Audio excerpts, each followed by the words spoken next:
ए साले का अरे आओ हमें काहे हो अरे आओ रे ना हो धीरे धीरे फिसला ओहो में से चीखला विनोद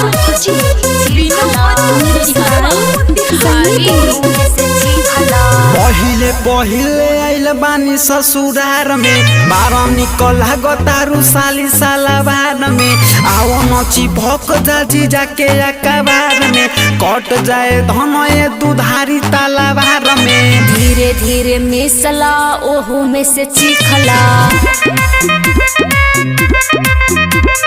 चढ़ली जवनिया के जीजा जी ने रेखला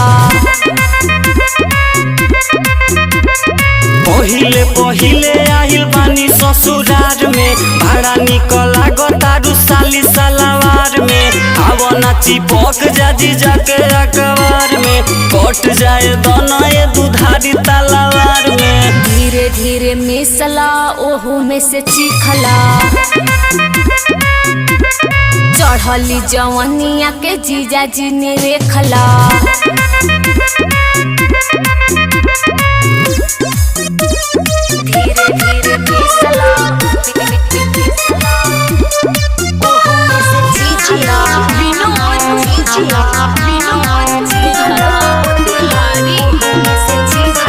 चिकनी चमेली हम जीजा हो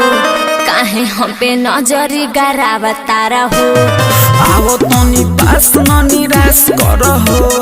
साली हो तनी बारादास करहो धीरे धीरे मिसला ओहू में से चीखला चढ़ली जवनिया के जीजा जी ने रेखला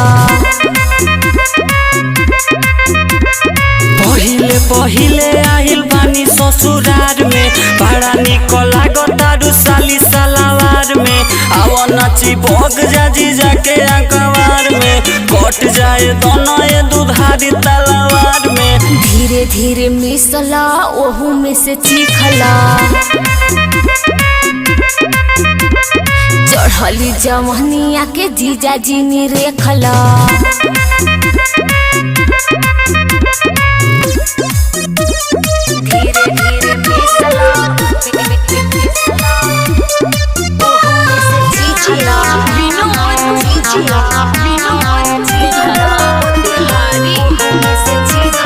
हमके मुआ के रिजवान छोड़बा का हो राजा सरफराज देह कोड़ दे बका हो हरा मन के ना खड़ा देखावतारू हो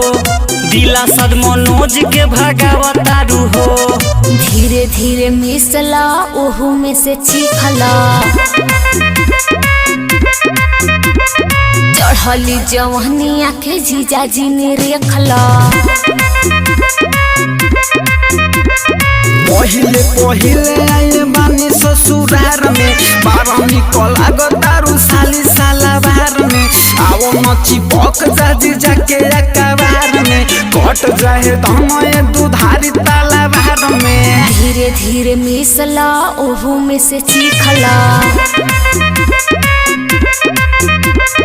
चढ़ली जवनिया के जीजा जी ने रेखला ब्रांड रिकॉर्डिंग स्टूडियो बसंत बाजार।